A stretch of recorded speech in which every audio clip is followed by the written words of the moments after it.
Welcome to This Week in Racing. I'm David Land. We're going to be talking quite the variety of topics this week. We're going to be talking about the Colton Herta sweepstakes and who seemingly has won those. We're also going to be talking about a Forza Motorsport fantasy livery that has finally come to life. We're also going to be talking about the Nissan DPi and its apparent second death in the IMSA series.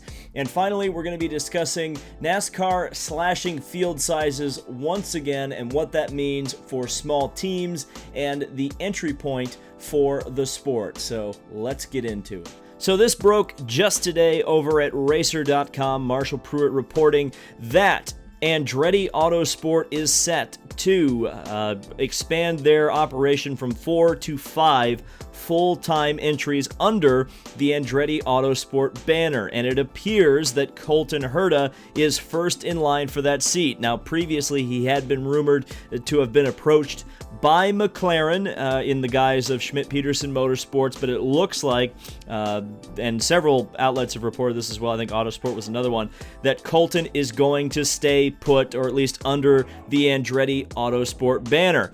So where is the Harding-Steinbrenner Racing entry going to end up, or how is that all going to shake out?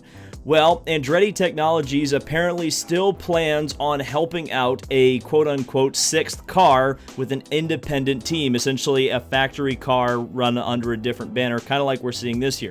Now, whether or not that is Harding, whether that is the Steinbrenner family running that organization, or somebody completely different like Meyer Shank, remains to be seen. You've got to think that one of the Indy Lights guys like Oliver Askew may be in the talks to get into that seat. And another tidbit of news from that article is that a 7th Indy 500 entry totally coming out of the Andretti Autosport stable looks like it is also in the works to happen. Now, where does that place McLaren with Colton Herta now seemingly committed to Andretti Autosport? Well, then, of course, you've got to talk about Santino Ferrucci and Nicholas Latifi and Felipe Nasr. A lot of drivers that are kind of swirling around that ride, and it's going to be fun to see where they end up. It looks like the Nissan DPi is dead once again. Core Autosport will be closing their DPi program as their owner-driver, John Bennett, is retiring from driving duties and therefore has decided to hang up the DPi program. Of course, they still run the Porsche North American program, so there's still going to be some opportunities for that team going forward, but no more prototype. And that's unfortunate considering that the ESM Patron team also shut its doors last year, and they were running that car, and who knows if there's any future plans for any other teams to try to pick that program up after the last two teams have folded for various reasons. The pro driver in that lineup does open up some interesting possibilities with Colin Braun and his father, Jeff Braun, the engineer. Where will they end up? There's been some possibilities. In fact, there was a possibility last year of him ending up at Rahal Letterman Lanigan, and we know that Rahal Letterman Lanigan is looking at expanding to a third car in IndyCar. There's also a possibility that they could end up at another DPi program. What if a Juncos or someone was able to pick them up? I think it would elevate that program significantly. But again, unfortunately, we're seeing yet another team that had a Nissan DPi or had the Nissan DPi close its doors. And yes, everybody's first Forza Motorsport livery has come to life in the IndyCar series. Monster Energy, for the very first time, has a primary sponsorship deal for this weekend only, tentatively, with Chip Ganassi Racing and Felix Rosenquist. Now, there were some personal deals in the past, helmet sponsorships on Paul Tracy, Graham Rahal, Connor Daly, to name a few, but this is the first time Monster Energy has had a primary IndyCar sponsorship. And this is a pretty big deal for several reasons, and many other people picked up upon it. We know that NASCAR is changing their sponsorship model next year. Now, that's not to say, and make me be very clear, that I'm not suggesting that Monster Energy is suddenly going to pull out of NASCAR. But it's not going to be named the Monster Energy NASCAR Cup Series anymore. There's going to be like the Monster Energy 400 at Michigan or something like that. It's like a tiered system. I remember talking about it, oh God, probably before the month of May. I think we brought it up when we had Adam Stern on that live stream when we were able to discuss it a little bit. But the business model for NASCAR and its sponsorship is changing significantly. So it looks almost, now I might be reading too much into this, but I'm guessing not, because of how hesitant Monster Energy has been in the past of sponsoring IndyCars, especially when they weren't already sponsoring the NASCAR series. Is that I would think that, maybe NASCAR will end up maybe not needing as much of a financial commitment for Monster to get essentially the same amount of exposure as they're getting now. So looking at it from the perspective of Chip Ganassi Racing, who Monster Energy already has an association with over on the Cup side with Kurt Busch, and seemingly they're very happy with that, otherwise they wouldn't be on an IndyCar in the first place. You've got to think that, hey, if they get some decent exposure from this weekend in Gateway with Felix Rosenqvist at the wheel, and certainly I think it's gone over very well, I think it's created quite a bit of media buzz, that maybe they would think about expanding full-time next year, or maybe at least do the Indy 500. I know a lot of people were talking about the possibility of Kurt Busch doing the Indy 500 this year. Didn't happen for one reason or another. But you got to think that if Kurt Busch did the Indy 500, he would do it in a car that looks very similar to this one. Maybe just X out the 0 on the 10 and just make it number 1, and there you go, there's Kurt Busch's car. But I'm very happy to see this. I think not just Monster Energy, but energy drink companies across the board were one of those sponsorship opportunities that a lot of teams missed out upon in IndyCar because of the split. I think a lot of brands that either stuck their toe in the water, like say Rockstar was in there for a couple years, as well as Red Bull, who had a team from I think 2002 around to like 2005. They stuck their toe in the water, and for whatever reason they decided to back out, or they didn't commit fully to the series. Whereas in something like NASCAR or Formula One, obviously Formula One, you've seen where the energy drink companies, Red Bull literally owns one of the 3 best teams in the league, in the series. So it's good to see this, because it's, energy drink companies are not short on cash by any stretch of the imagination, especially the ones like Monster and Red Bull. And seeing Monster Energy come in, and also really Red Bull's beginning to have a little bit more of an association with IndyCar as well through the Halo screen that's going to be on the cars next year. Red Bull Advanced Technologies designed that. So, I would love to see a Monster Energy Red Bull Halo next year, if that's what ends up happening. And I think, that would certainly help Ganassi Racing quite a bit. It would also take a little bit of the stress off of NTT Data, which is already sponsoring the series and is sponsoring, of course, Felix Rosenqvist for the majority of races there. But it is kind of like the Target thing as well with the 10 car, where you're seeing a lot of the sponsors that are just kind of associated with Ganassi Racing. I think Cessna had a car or had a livery at one point. Of course, before the whole DC Solar thing went down, DC Solar had a car, Clover had a car, and now we've seen Monster Energy having a car. It's very similar to the way the Target deal used to work. So maybe it's just that. Maybe Monster has decided that, hey, Gateway is a good market and NASCAR Cup isn't running this weekend, so let's throw our logos on an IndyCar. But I hope it's a little bit more than that. And finally, some pretty big changes are coming to the NASCAR Xfinity series for next year. And some of them are kind of expansions on changes that were made last year. Let's talk about the good first.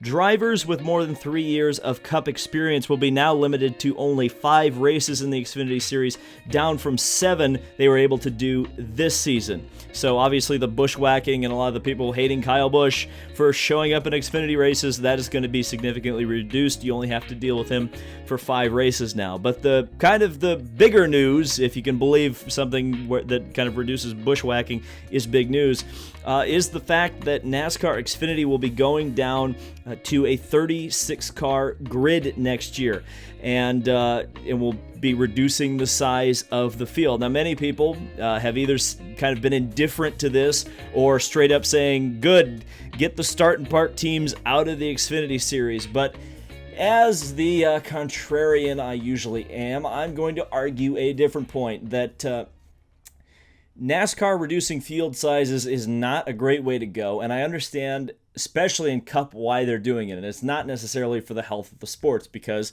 There's a charter system now. It's a boys club. It's a country club. You want the teams to buy into that. You want, or at least the team owners want other team owners to buy into that. They don't want independent teams operating, especially independent teams that potentially could, in years become threats to them. I'm sure this is less of a problem in the Xfinity series. It's, obviously the TV ratings are as high. The value of the series isn't as high.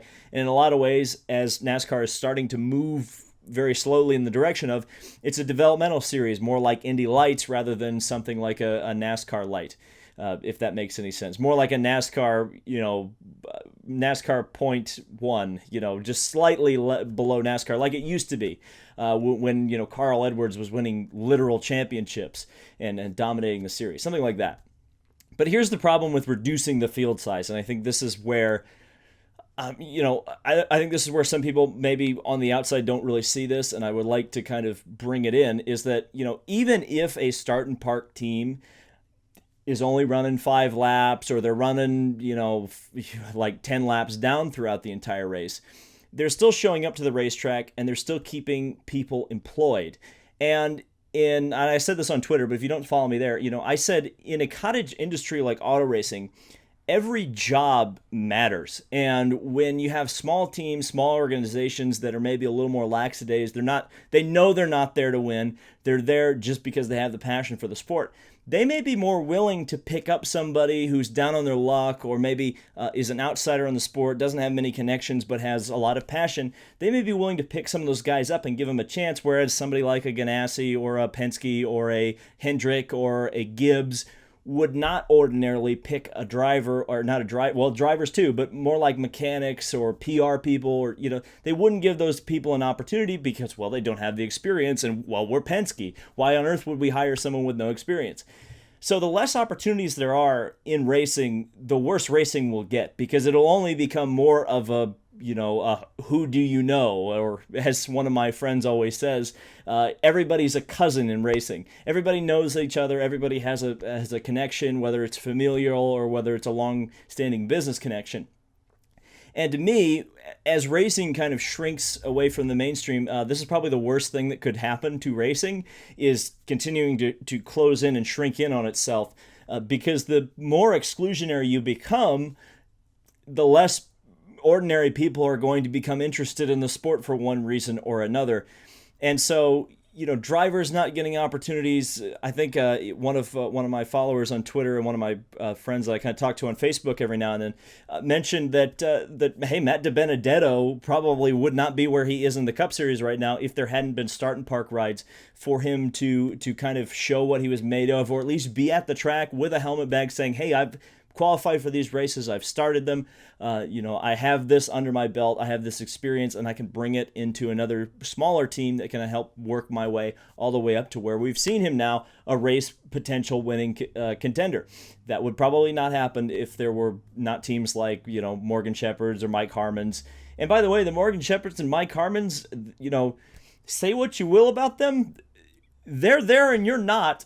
So I don't really see the problem with them. And as a race fan, even if there are some crappy cars there, I'd rather those cars be there than not be there, as long as they're not being dangerous or causing unnecessary wrecks or unnecessary cautions.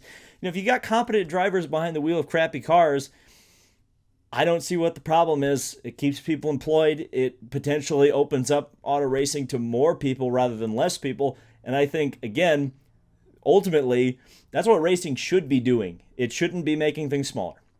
So that's my feelings. I just wanted to get that out there, because there's some people who are just like, oh yeah, starting parks, this should be like the NFL and should have 32 teams. It's like, that's not, no, bad. But anyway, that's my rant for this week. I hope you've enjoyed this week in racing. I hope I covered everything you wanted me to, but if I didn't, let me know down in the comments, and I'll try to get to it in a future video. Thank you guys so much for watching. This has been David Land on YouTube, and we'll see you in the next video.